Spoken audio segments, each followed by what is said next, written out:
fanisana mpifidy eo amin'ny fokotany Anosy Manjaka Ambotry Manjaka, misy olona iahina manangona karapanondro.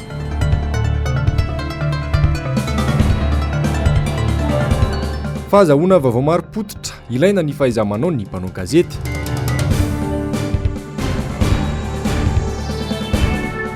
Trano 50 maita ao Antanambofolo Pointe, sarotra ny fanarenana manoloana ny ady ateny ny satokatrano. Alatsinainy faha-efatra amby roapolo ny volana oktobra taona 2024, manatitra ny araba tompo kilasy sy tompoko vavy tonga soa ato anatin'ny fotoana ny fampalalam-bavao, manasanao mpanajana sy ampitaivana ny tenako hanaraka izany hatramin'ny farany. Fokotany iray ao amin'ny commune Ambotry Manjaka no ahahina manamboatra ny lisitry mpifidy mandritra ny refonty ataon'ny seni mandeha ny fanadihadiana hanamarinana izany amin'izao fotoana izao hetsankilany. Enjana ny fanaramaso ireo mpanisa mpifidy na ny agent recenseur manirana ny fokotany misy 20 ao Ambotry Manjaka isorohana izay mety ho fanamboarana ny lisitry ny mpifidy izay. Ravora Zafimaina sy Mathieu Prince. Mandeha ny fanadihadiana ataon'ny commune Ambotry Manjaka amin'izao mahakasika ny feo miparitaka fa misy olona vitsivitsy manangona karapanondrom-pirenena soratana anaty lisy mpifidianana tany amin'ny commune Anosy Manjaka. Vitsy amin'ireo agent recenseur na mpanisa mpifidy radeo no tena mahafehy ny toerana iasany ka anisan'ny lesoka amin'ny fisina anaran'olona voasoratra anaty lisitra kanefa tsy mono amin'ny fokotany akory. 50 isan-jaton'ireo maharabo amin'ny findra toerana ankoatran'izay toerana fipetrahany dia tsy mahalala le fokotany izay anaovany lisansement zany. Noho izany dia tsy maintsy zany hoe tanana koa zany se fokotany mba hanara-maso azy na ny isam-batan'olona na ny olona tsirairay. Misy olona tena tonga dia manangona karapanondron'olona fotsiny dia mamiazy ny agent recenseur nandefa mpanara-maso moa zay nanamarina zany didy sy andraikitra lehibe no miandry ny isam-batan'olona amin'ny resaka fifidianana satria ny mpifidy ihany zany no afaka mandray fanapakevitra isafidy sy ametraka izay olona hitondra anazy. Ho an'ny fokotany mahitsy firaisana mampitaraina ny tompony andraikitra ny fahampinisany ireo mpanisa mpifidy ankoatra ny fitaovana izay misy fa tsy ny fokotany. Manodidina 700 iseo moa ny mpifidy eo amin'ity fokotany ity ka ny 900 fanisana no vita atao anatin'ny 420 andro tsy niato. Tonga zany ny agent recenseur mandray ny karatra eto dia manao décharge zay hoe numéro zao sy zao no entiny mivoaka dia miaraka aminy zany ny CLRE manamarina ny zavatra ataony zareo amin'ny fitetezana tokatrano. So dia misy olona hafa zany ho ampidiriny zareo amin'ilay izy le agent recenseur zany tsy ho aro fantany daholo ny mponina eto amin'ny fokotany misy anay. Dia izay koa zany mitady kara-pokotany hoe iza marina ny tena mponina recensé eto aminay. Satria be loatra le mpifindra monina sy le mpivahiny zany dia tsy maintsy hamarinina le izy. Le agent recenseur zany raha ny tena marina tena tsy mahasahana le fokotany andreketa mihitsiny. Fotrany eto mahitsy firaisana zao zany roa ny agent recenseur nefa ny fokotany andreketan'ireo fokotany 3. Le fitaovana nefa tsy ampy. Stylo 4 zao no omeny eritrereto efa lansa adiny anay dia lasa zay no miantoka stylo anaovana an'le izy. Eo amin'ny pejiny politika kosa indray miantso ny herivelona rehetra sy ny vahoaka malagasy tsy vaky volo asa hijoro sy andray andraikitra manoloana izao krizy ara-tsosialy sy toe-karena amin'ny vaivay eto amin'ny firenena izao. Ny vondrona politika hafa amiray na ny VPSAM izany nisy indrindra ny fanambarana nataon'izy ireo androany teny Antaninarenina sary sindrindratsara ny tahiriny. Mitavozavoza tsy mandray andraikitra ary tsy mahay mijery ny laharam-pamen'ny vahoaka malagasy izay tafalatsaka anaty fanitrana lalina ny mpitondra ankehitriny. Manjaka ny tsy fandriampahalemana mitombo ary mihitatra amin'ny faritra maro ny kere. Tsy mahavita mitsabo tena intsony ny akamaroan'ny vahoaka ary mitotongana ny tahan'ireo ankizy miditra an-tsekoly. Mananontanina ny fampitehan'ny tontolo iainana eto Madagasikara ary mirongatra ny fanaovana tantely afa-drakotra ny harem-pirenena eto amintsika. Sombony amin'ireo olana sedrain'ny vahoaka sy ny firenena malagasy ireo kanefa toa tsy hita izay tena paikady matotra avy amin'ny mpitondra fanjakana amahana izany. Manoloana izany dia nisy androany ny fanambarana nataony ny vondrona politika hafa mirahina. Manao fanambarana izay hiantso ny entité politika rehetra, ny herivelona rehetra misy eto amin'ny firenena sy ny vahoaka malagasy rehetrarehetra mba hijoro hanana fahasahiana anarina n'ity firenena ity ialana amin'izao zava-misy eto amintsika izao.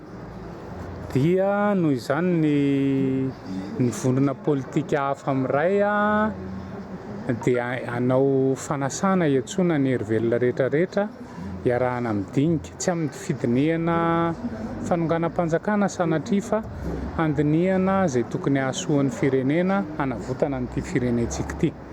Izay zany no matomatisanay amin'izao fotoan'izao ary koa miantso ny vahoaka malagasy rehetrarehetra mba hijoro mba hosa satria any vahoaka malagasy ny fanjakana, any vahoaka malagasy no tompon'andraikitra voalohany eto amin'ity firenena ity dia tokony sa hijoro amin'izany ny vahoaka. Fa anisany voaresaka tao anatin'ny fandaharana miara-manonja tamin'ity androany ity ny kolikoly sy ny fanararaotapahefana ataon'ny ekipan'ny fitondrana amin'izao fotoana izao. Olomboafidy sy olomboatendro maro hanomano izany nefa vitsy amin'izy ireny hanoiarana ny sazy. Onjalalaina Ranaivomanana sy Andry Rakotomalala. Ity fanjakana ity nahitana kolikoly sy fanararaotapahefana be indrindra tao anatin'ny enimpolo taona izay.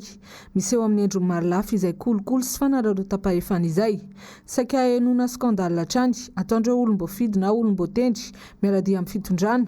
Maro ny olom-pirenena sy ny mpanao politika mahatsapy izay kolikoly ataon'ny mpitondra izay ary misy amin'izy ireny aza no iray atoko amin'ny mpitondra mihitsy. Anisany efa naneho hevitra mahakasika izany ny solombavambahoaka voafidy tany amin'ny distrikan'i Kongo. Vao tamin'ny farany herinandro teo koa ny filohan'ny avy Andriamatoa Norbert Lala Ratsirahonana no nilaza fa tsy te hiara-potika miaraka amin'ity fitondrana ny antoko misy azy ireo.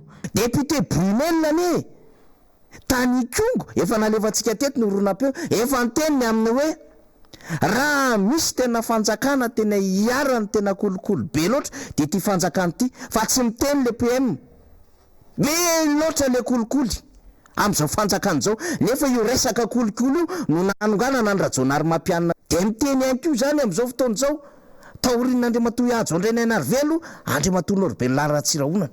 Ny olona mahalala amin'ny saina heritaona tsy efa rano mandahan'ny filohan'ny repoblika dia efa manomboka manao grand écart ny olona ary efa betsaka manao grand écart amin'izao fa zao no tenenina izay tsy hiara-potika eo dikan'izay zany efa mandehady any amin'ny fahampotehana le fanjakana. Endrika iray ahitana taratra amin'ny fanararaotapahefana ataon'ny ekipan'ity fitondrana ity ny fanondranan'ny tsokosoko ny harem-pirenena malagasy. Tato anatin'ny fitaom-piasan'ny filoham-pirenena ankehitriny no tena ny roborobo izay fanondranana harem-pirenena antsokosoko izay ary maro amin'ireo tafavoaka ny tsy tafaveriny eto an-tanindrazana. Amin'izao fotoana izao ka tsisy permis d'exploitation voaka amin'ireo resaka fitrandrahana volamena. Dia ahoana ny ananan'ireny olon'ireny sy hafahan'ireny olon'ireny zany manondrana volamena be dia be avay izy ireny nivoaka tsy amin'ny grama sy amin'ny grama fa tena amin'ny kilao amin'ny taonina mihitsy raha mety tsy fantatsika ny ambadimbadika any fa hoe reny ity mety film koa nanaovana ireny mody atao tratra ity mba aminao mahatratra 73 kilo ohatra mba hamoahana mety ray taonina ry ambadika ry zany rehetrarehetra zany mila hoe jerena sahady amin'izao fotoana izao hoe alohantsika mba mieritreritra amin'ny fotoana mampety azy hoe olona manao ahoana ny tokony hitondra n'ity Madagasikara ity fa raha olona tongatonga afatahany fotsiny na hoe olona mety te hanakarena angorokarena fotsiny ary be dia be ny olona voafitaka ny nametraka an'izao fitondrana tao amin'ny toerany. Fitondrana mandisy fanantenana ity fitondrana Andry Rajoelina ity taratra izany izao zava-misy eto amin'ny firenena izao. Raha fampandrosoana ny lokalokan'ny filoham-pirenena nandritra ny fampielezan-kevitra femorana hatrany kosa sanita heritaona tsy hifarana amin'ny fotoam-pitondrany. Lafim-baovao hafa tanteraka kosa indray nivoaka tamin'ny fahanginana izy ireo tanora ao anatin'ny fikambanana Jeune Dynamique Menabe manoloana ny trangana tsy fandriampahalemana amin'ny sesisesy sy ny halatra tova any an-toerana amin'izao fotoana izao. Milaza manana porofo izy ireo hasaingy matahotra nisy hamono noho ny fitsabahana ao anatin'ny raharaha izay mahavoasaringotra olona ambony raha vorazafy-maina sy Mateo Prince. Ao anaty tahotra sy ororo ny mponina Menabe amin'izao tsy andro tsy alina fa misesy lany halatra tova any an-toerana. Ireo mikasa ilazy izany anefa na mahafantatra ireo tompon'antoka izay efa tambazotra lehibe dia mahasy fandrahonana ho faty na misy mamony ihany koa. Antso no ataon'ireo tanora ao Menabe izay nidiny fotony tany amin'ireo distrika telo tena anjakany tsy fandriampahalemana any an-toerana mba ho voasasy araky ny lalàna ireo meloka na iza fa tsy alikaloka ao ambany fahefana. Tonga tany amin'ny faritsy Menabe izay tany Belomerontsebina, tao Morondava, tao Mahabo satria anisan'ny toerana mafana ireo distrika telo ireo ary be dia be ny porofo satria tsy misy eraky ny faritra 23 région anatin'ny Madagasikara aty tena hoe isiany zany tapadoa zany malaza raha tsy ao amin'ny faritry mena. Efa miatra manainay tanora ty raha ty nefa ny adidy masina dia tsy maintsy ataonay. Ny zavatra misy moa antsika miteny zao raha misy olo mijoro vavolombelo tsy afaka atao raha tsy misy assurance ndreo reo satria na voamenasy hovonona na gadrana mbo azoazo fa efa mandeha zany anan'izao ny élimination physique makasika ny tiraraha ty zay mitsabatsabaka agnatin'ny tiraraha ty. Ataka koa izay anaovana fitsapakevim-bahoaka ao an-tampon-tanàna amin'ny Beloha Morontsielby satria fantatry ny olona ao olo raty dia asina karazana boaty fantatsam-bady zany androatana ny anaran'ireo olona zay fantatra ny olona ao an-tanàna hoe ianany mpanao an'raty aminay eto e miafina le olona amin'igny raiky igny. Ary tena misy réseau matanjaka mihitsy manao an'io zavatra io ary zay ny antony tsy mampilamina ny faritra Menabe iny. Izay ny amin'ny faritry Menabe fa ny amin'ny faritra avaratry ny Nosiny kosa indray tsy mitsahatra ny manao antsoavo amin'ny mpitondra fanjakana. Ireo mpiasa eo anivon'ny orinasa Sekrena ao Antsiranana mbola tsy nisy nisitraka ny karamany. Ireo mpiasa nandritra ny 12 volana antso-jay sy fandrahonana ho faty ireo mpiasa aza no misy amin'izao fotoana izao. Ho ny fanazavana nentin'ny fianakavian'ireo mpiasa tamin'ity androany ity fanampanazavana makasika izay. Ny antso-jay mahazo vadinay yo ny hafakasa satria mitologno yo koa disy mahazo vadinay ny karama fa tsy azo vadinay ambolo hoasy nisy menace de mort nazy vadinay zay nataoko disy tamin'ny jeudi aligny tokotoko no tamin'ny 8h haly. Eto zay mitodika amin'ny fitondram-panjakana mitodika amin'ny tompony andraikitry jiaby zay mikasiky ny Sekrena anao io kaza mitandregny fiondakilozy toka araiky ambiny folo fanjava zao io zahay matimafy ny 25 kilo falany tompoko aby igny tsy maharitry zay hehela ny kaye bolongany hefitra tsy mavita zany kany mandeha l'école mintsamintsika amin'ny classe de 6e bolongany hefitra zay mbola tsy misasika ny kaye zany kany ke heto zay mitodika aminao mitonga vaty anao vahanao problème resine viavantanagny eky raha ty anao koa fa tsy hetry efa lelafo ohatra zay ny tretre fa zahay vihavy etsika eky angatany aminao maviaty anao. Fa nirehitra ny fatezeran'ny olona teny Tosy tao aorian'ny fikasiany tanana mpamily nataon'ireo polisy ny sabotsy ariva lasa teo hafa ny zava-nisy ary voamporofo antsara izany saingy hafa no fanampanazavana nomeny teo anivon'ny polisy pirenena makasika ny tranga nanao ny fanadidina mikasika izay raha vorazava maina sy Mateo Prince. Atonga hatreny amin'ny fitsarana ny raharaha makasika ilay mpamily zotra 143 miazo an'i Tosy noratrana mpitandro filaminana nisy sabotsy ariva teo. Manapirofo ny sary niparitaka atao amin'ny tambazotra tsirasera Facebook iny ariviny fa nosotomina tao anaty fiara ary nitambarana ireo mpitandro filaminana ilay mpamily. Toy ny aran'ny fitsaram-bahoaka tao anaty tambazotra ny tsirasera moa ireo mpitandro filaminana izay voalaza fa tsy manao ny asany raha tokony hiaro vahoaka saingy manao tsindry azo lena amin'ny madinika. Etsy ankilany nanao fanambarana ihany koa ny avy amin'ny polisy pirenena fa nandositra ilay mpamily ary tsy nanara-dalàna no tsy nisy ny kazitanana akory saingy kosa nentina namonjy toeram-pitsaboana fotsiny ihany. Ho an'ny nanatry maso tsy rariny natao ilay mpamily. Le izy kosa aloha tsy rariny satria tsy azo atao amin'ny polisy mihitsy mikasy tanana eny fa na dia asany ary zany dia tsy azo atao no mikasy tanana. Ny tokony andraikitra dia ohatra hoe alaina fotsiny ny papier zany dia izay. Nangatabola manko noho izy dia tsy nentina me ilay sofera dia izay nahatonga ilay dariko anazy ilay sofera. Mpanelanelana ny asan'ny kooperativa raha misy tranga mampifaringotra mpamily amin'ny mpitandro filaminana. Raha makasika fitarainan'olona marobe kosa na fiara marobe vao mandray andraikitra izy ireo. Tsy afaka dia miditra loatra moa ny kooperativa amin'izay resaka hoe mpitandro ny filaminana izay satria andraikitry mpitandro ny filaminana moa zany no mandamina ny tanàna. Ohatra zany zao matetika mety zavatra miseho hoe misy tao fiara anankiray mandray olona tsy amin'ny are dia andraikitry mpitandro ny filaminana no misakana azy baka amin'ny papier. Ohatra hoe fiara mihodina an-dalana fa ny zavatra indraindray mety iseho zay rehefa hoe iraisan'ny be somary dia zay hafa mihitsy. Ataontsika fotsiny ohatra hoe fanasaziana betsaka ataon'ny mpitandro ny filaminana amina tômôbilina maro ka misy atao hoe fanangona tsony takatakan'izany alefany aty aminay hoe misy an'izao président ka tokony mba hisy fa fipetra raisinareo fa misy fanasaziana mety tsy andrariny dia izay zany izahay mivory izahay ao amin'ny fikambanana coopérative Pitatitra Itosy na Nefkemi dia entina eo amin'ny fivoriana izay fitarainan'izay dia manatona an'ireo mpitandro ny filaminana ireo zany izahay manazava. Etsankilany misy ny fanasaziana ireo fiara mampitaraina mpandeha. Misy ny tsy miasa 7 andro, misy tapabolana, dia misy aza tena antsona mihitsy ny tompony hoe esory io sofery mihitsy. Reny olon-dreny matetika hitarainan'ny olona satria manary mpandeha ohatra tsy tonga any amin'ny farany dia atsonay reny olon-dreny, atsonay zany le tômôbila hoe ianao dia nanary mpandeha tarainan'ny olona ianao noho zany dia voasazy ianao. Ny famamona koa moa eo an-daniny ihany koa raha sendra misy zany tenenina mihitsy aza ny pointeur hoe raha vao tonga eny amin'ny terminus ty tômôbiliny ity dia tsy mahazo mitondra an'io manetsika an'io tômôbila io tsony io mpamily io. Na izany ary misy isan'andro ny fitaraina ny mponiny Itosy mahakasika ny fiasan'ireo taxi be eny an-toerana. Misy ny mihodina an-dalana manompa mpandeha na ihany koa tsy tonga hatrany amin'ny fiantsonana farany, na misy aza ny sazy lazain'ny kooperativa tsy hita lohatreto ny fampiarana izany. Lafim-baovao ny fahasalamana kosa indray afaka mandray an-tanana ireo reny mitondra voka manoloana ny fahasarotana akoatra ny fandidina ireo mpampivelona misy roa ao amin'ny CSP Ampasina Maningory Feno Arivan-Tsinanana amin'izao fotoana izao. Taoria ny fampiofanana azy ireo hamampitombo ny fatokisan'ny olona ny hampiasa ny fahasalamana sy ny fanantonana tobim-pahasalamana izany. Andomiaratina sy manofo Randriamalala. 20 kilometatra miala ny Feno Arivan-Tsinanana no misy ny CSB ao amin'ny komina Ampasina Maningory. Fokontany 17 ny asangy ka fokontany 4 kilometatra miala ny CSB avokoa raha 5 no latsaky ny 5 kilometatra. Antony goavana mitarika ireo mponina ao dokotera tena sy tsy manantona tobim-pahasalamana raha tojo aretina izany alaviran-toerana izany.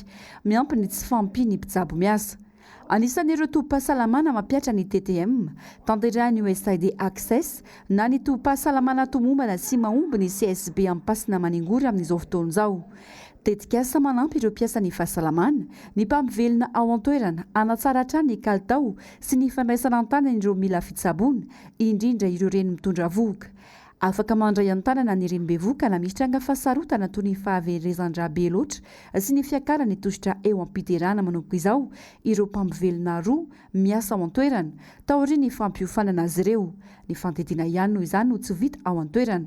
Dia après une formation alefa sazy namako dia mba manana namana zany lasa anankiroa zahay dia niara-niasa mifampita ny fahalalana niara-niasa d'après an'izay hatreto jusqu'à ty androany aloha zay mbola tsy niréféré kana éclampsie fa tena voagerenay eto amin'ny CSB kana hémorragie koa afahanay roa miara-mombona dia voagerenay eto amin'ny CSB. Zay zao anisany zavatra proof mivaingana. Raha tsy teny koa za aminareo hoe tany amin'ny 2020 izahay mbola nanana vehivavy be voka iteraka ny référena tany Fenerive-Est 5 dia après ny formation any rasazy namako izay niarahanay miasa amin'izay taty aoriana dia nidina le référence nidina 5 zao ny référenay tamin'ny 2021 dia 2022 ty moa hatreto mandraky tiany androany dia eo amin'ny 6 ny référence. Donc zany midina foana zany ny référence efa tena hoe ka mila fandidina zay vao alefanay any Feneri. Tsikaritra hoy ny lehibe ny tobim-pahasalamana ity fa mampitombo ny fatokisan'ny olona ny tobim-pahasalamana ny fahitan'izy ireo ny fahatsarany kalitao ny asa, mampihena ny fahasahiranana indrindra ho an'ireo vehivavy bevoka sy ireny mpianakaviana manantona ny tobim-pahasalamana zany. Manodidina izay vaovao izay hatrany dia nanolotra fitaovam-pitsaboana mitentina 2.4 miliara ariary hanatsarana ny tolotra sy ny kalitaon'ny fahasalamana any amin'ny faritra Analanjorofo ny sampandra Amerikanina misahana ny fampandrosoana iraisam-pirenena na ny USAID ampahany farany amin'ny fizarana entana sy fitaovana ilain'ny tobim-pahasalamana eo anivon'ny faritra 4 eto Madagasikara ity etsika ity. Andomearatina sy manofo Randriamalala. Iray amin'ireo distrika enina mandrafitra ny faritra Analanjorofo any avaratra atsinana ny Madagasikara Fenerive-Est. Misedra olana maro lafo momba ny fahasalamam-bahoaka toy ny fahalavirana ny toeram-pitsaboana, tsy fampy ny fitaovana ety miasa sy ny mpitsabo mandray an-tanana ny marary, fahalavirana na tsy fisi ny toeram-pivarotana fanafody, indrindra ireo toerana miataka ny tanàna. Sakana goavana tsy ahafahan'ny rehetra misitraka fahasalamana mahomby sy azo antoka. Manoloan'izany, mikofokofoka mafy ireo sampandraravahiny maro amin'ny fanarenana sy fitediavana paikady isitrahany malagasy fahasalamana izay antoky ny fampandrosoana. Fanamby lehibe nataon'ny vahoaka Amerikanina amin'ny alalan'ny sampandraraha Amerikanina misana ny fampandrosoana iraisam-pirenena ny fanatsarana ny fahasalamana ireny sy ny zaza ao amin'ny ity faritra ity ka nanoloran'izy ireo fitaovam-pitsaboana mitendina 2.4 tapitrisa miliara ariary ho an'ny tompom-pahasalamana 470 amin'ny faritra Nalanjorofo. Tafiditra ao anaty ny fanohanana ihany koa ny fampiofanana ireo mpisehatra momba ny fahasalamana toy ny mpivarotra fanafody sy ireo mpanentana ara-pahasalamana eny fotony. I Analanjorofo no isan'ireo faritra anankiray izay nisitraka ny ireto fanomezana ireto fitaovana ireto izay hanatsarana araka ny voalaza teo ny tolotra ara-pahasalamana dia mba hanatsarana indrindra ho an'ireo toerana izay lavitra tsy manana izany misitraka izany fahasalamana manaraka ny fenitra izany dia isan'izany ny faritra Analanjorofo. Etsy andaniny dia misy ireo bisikileta tsy mataho-dalana voalaza teo izay miisa 700 natao an'ireo mpanentana ara-pahasalamana izay isan'ny laharam-pahamehana ihany koa ny fanohanana azy ireo mba hisitrahan'ireo voalaza teo dia ireo any amin'ny toerana lavitra ireo mpanentana ara-pahasalamana zany no afaka hanomeny tolotra mba hahafahan'ny vahoaka any amin'ireo toeran'ireo mahazo ihany koa zany tolotra ara-pahasalamana manaram-penitra izy. Kidory sy fandrinan-jato ny fitaovana fampiterahana, kojakoja famelomana ny zaza voateraka, fitaovana fandrefesana ny tosidrary, bisikileta 700, mitetina 470 tapitrisa ariary tamin'ny alalan'ny USAID Access sy ny tetika Secure no natolotra ny faritra Nalanjorofo ny farany herinandro teo. Efa mitotaly 770 tapitrisa dolara mahery nanomboka ny taona 2012 ny fanampiana natany USAID any Madagasikara eo amin'ny sehatry ny fahasalamana ka 40 tapitrisa dolara amin'ny ady amin'ny COVID-19. Anisan'ireo velirano fahadimy nataony ity fitondrana ity ny isitrahany malagasy rehetra ny fahasalamana. Miara-mahita ny rehetra ankehitriny fa saika mbola ny sampandraravahiny na tsy miankina hatrany no tena manao ny antsy ho zavatra mahakasika izany.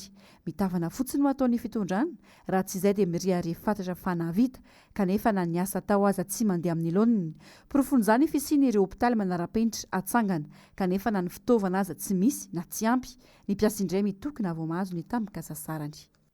Fa tsy mbola tafarina ireo tokantrano traboana vokatry ny aitrano goavana tao Antanambava folo pointy herinandro mahery aty aoriana hatsy masehaka ny fahavoazana ny fanampiana efa azo ka mbola anaovan'izy ireo antsoavo ho an'ireo hamalala-tanana sy ireo hamboara tonga pahefana hanampy azy ireo andomeratiana sy manofo randre malalatra. Fahavoazana rososina no niatra tamin'ireo fianakaviana atao amin'ny tokantrano 20 tafo atao amin'ny fokotany Antanambao folo pointy. Ny fasahirana nefa mandifotra ny aina mbola rava ny afo tao anatin'ny indray ampimaso ihany koa ny fananana no ariana ny taonany maro. Tsy vita ny fonenana fotsiny ihany fa toerana mamely no ankonana maro ihany koa izany. Rotoky ny afo avokoa ny kojakoja ny tokantrano sy mila fiasana. Efa mananika ny zato tapitrisa ny fahavoazana atao amin'ny tokantrano iray fotsiny. Tsy nisy azo niraisina intsony fitaovam-piasana maro. Tapaka sotro finanana araka ny fomba fiteny very asa tanteraka. Tsy vita tao anatin'ny fotoana fohy ny fanarenana, indrindra amin'izao fasahirana nalalina iainan'ny rehetra izao. Mangony fotsiny ny fiakarany vidim-piainana. Ny olona tsabony dia somby nitondra vatany tsirairay namonjy havana namonjy havana dia le olo manana havana le tokony mamonjy misy trano ialofana dia manomia trano tsisy moa le tokony hoe samby mifatopatra mijary kolo mandram-piafiana hitana trano nandeha ny afiako zao amina tranon'olona atsimo akato ratsy be sady mitate aby zegny koa fa ny afiako fofo hoe nono hoe za mbo tsy apetraka hindragn'olo fa afiako ako fogna loko mandram-pahitako le trano mbo tokony alofako vatsara. De plus zegny za zegny tsisy zavatra ndosiky raha fa midafiko ohatran'izao zegny raha lamba velarina torianay. Ati nitondray raha aloha mbola tsy tafaheriko misy fa raha misy ny fanampiana tokony ho avy aminay mety mbo tafahery izy raha misy ny fanampiana. Fahatsimbana aloha zao tena betsaka ataoko hoe any amina 100 million mbola tsy mahaveriny nenahy. ny fanampina aloha zany tena tsy masesika n'izy mihitsy ko ny fanampina zany arany tena izy a karaha zay vonim-pitavan'andro. Herinandro mahery zay no nisehony ity loza matsiravina tao an-toerana ka namaizana trano 20 tafo ity. Mitoetra ho nofiratsy ho an'ny fianakaviana trabo iny zany ary namela takaitra goavana indrindra ara-tsaina. Efa nisy ny fanampiana azon'izy ireo toy ny sotro sy ny lovia, lamba firakotra, koveta, vary ary fitaovan'ny mpianatra vitsivitsy. Tsy ampy na dia hiatrehana ny fiainana andavanandro fotsiny aza hoy ireo niara-monina satria na ny vilany andrahoana sakafo aza tsy misy. Ao anatin'ny fanarenana izy ireo amin'izao fotoana izao. Tsy ho vita mora nefa indrindra ho an'ireo tokantrano sahirana tsy misy antom-pivelomana kanaovan'izy ireo antsoavy ny malala-tanana sy ny ambaratonga am-pahefana hijery sy hanampy azy ireo amin'ny fanarenana an-trano izay tsy ho vita mora.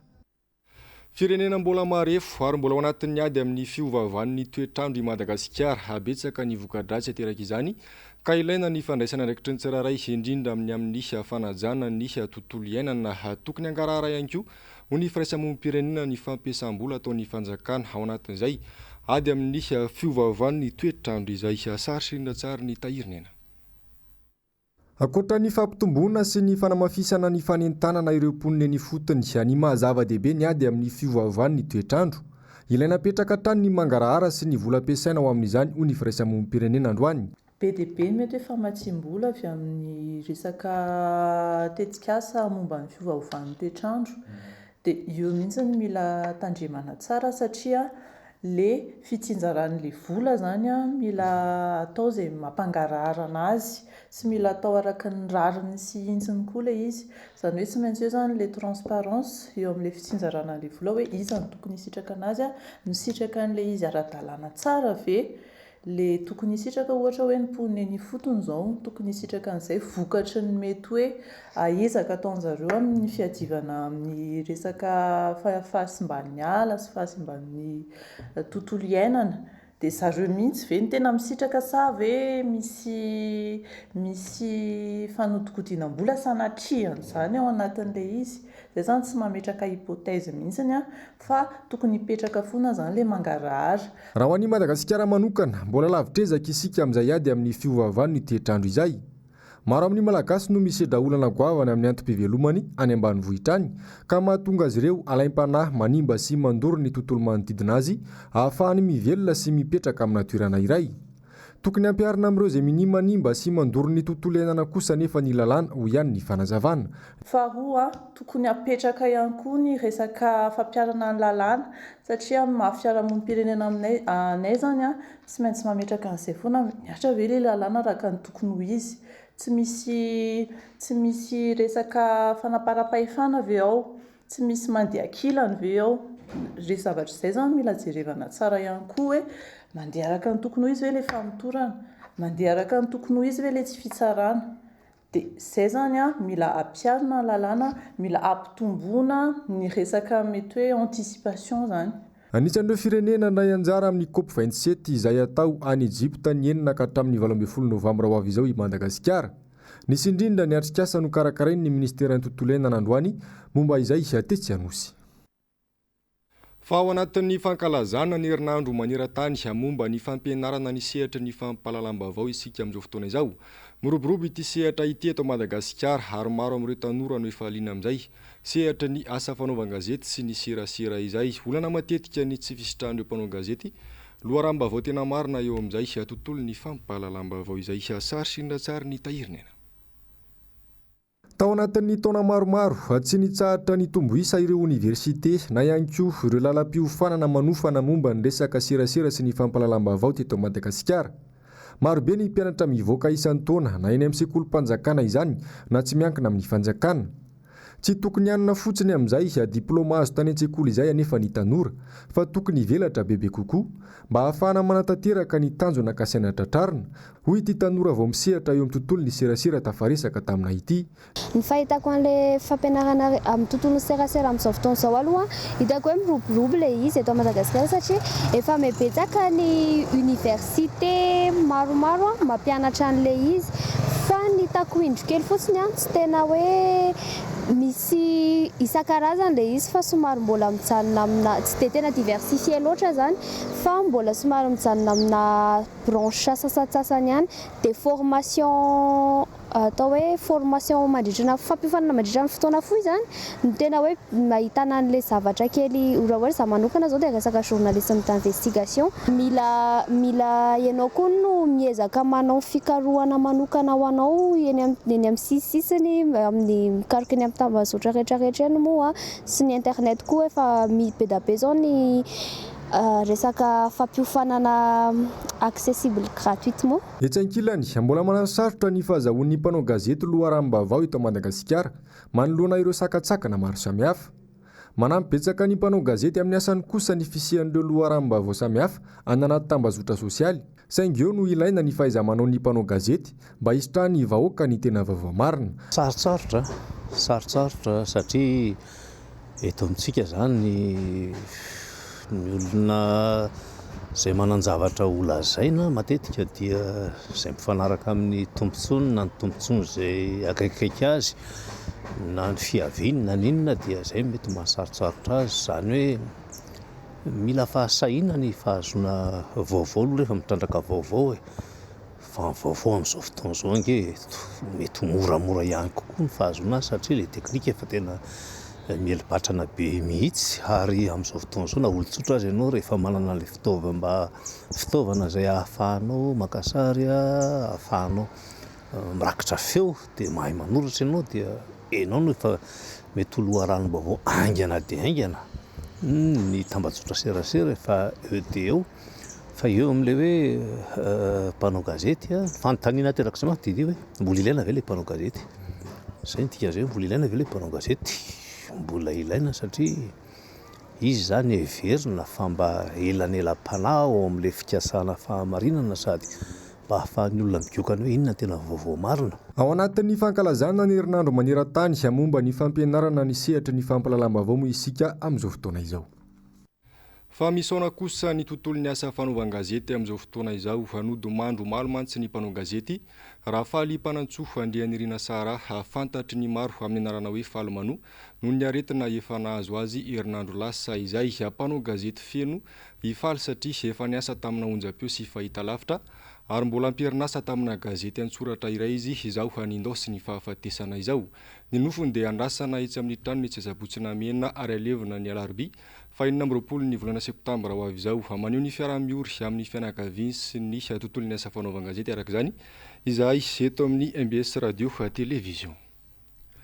Pejy ny fanatanjahantena kosa indray niondrika teo anatrehan'ny ekipan'ny Gabon tamin'ny sarainy ohatra ny Barea U23 omaly tetsy amin'ny kianjan'ny Barea Mamasina ity lalao ity dia lalao mandroso ao anatin'ny fifantsanana kanina U23 haka ny lalao miverina dia ho tanteraina ny Gabon ny 12 oktobra ho avy izao. Azo lazaina fa niady tokoa ny baolina omaly ka andrasany rehetra ny vokatra tsara ho azon'ny Barea U23 amin'io lalao miverina io. Pejy ny maresaka iraisam-pirenena voatendry ny Prime Ministre vaovao Britanika atao arian'ny resabe momba ny Boris Johnson dia ny ministre ny toe-karena Britanika teo aloha Rishi Sunak no voafidy ho Prime Ministre Britanika. Asin'Andriamalala sariny Euronews narindra ny Toky Ramala. I Rishi Sunak no Prime Ministre Britanika vaovao tao aoriany ny alan'ny Liz Truss tamin'ny toerany eo. Etsy ankilany dia laza ny loharanom-baovao avy any toerana fa saika ho kandida hiverina ho Prime Ministre indray i Boris Johnson izay nametra-pialana ho Prime Ministre tamin'ny 7 Jolay lasa teo ka niverina tamin'ny fanapahan-keviny ho malialina ihany ka tsy nirotsaka ho kandida indray. Arak'izany dia Rishi Sunak indray no Prime Ministre vaovaon'ny Britanika fahatelo tao anatin'ny 3 volana ny fandimby. 27 taona izao ity farany avy amin'ny antoko conservateur no sady mpitarika izany. Anisan'ny vaindondra raha n'ity Prime Ministre vaovao ity ny anarana faran'izay any Royaume-Uni taorian'ny krizy ara-pahasalamana noho ny valanaretina Covid-19. Sy tompoko vavy mankasitraka anao nanaraka izany hatramin'ny farany atao ny mahazatra moa dia ny fandaharana haona marina sy ny fandaharana Global News ireo no arainao avy hatrany ao arian'izao fampalalam-baovao izao ao arian'izay kosa ny fandaharana dinika la pièce rapportée io kosa no lohateniny horonan-tsary iny amizeo atolotry ny ambesaonao ho amin'ity androany ity ny sampana fampalalam-bavao kosa manome fotoananao amin'ny raha mipitso indray avelo marito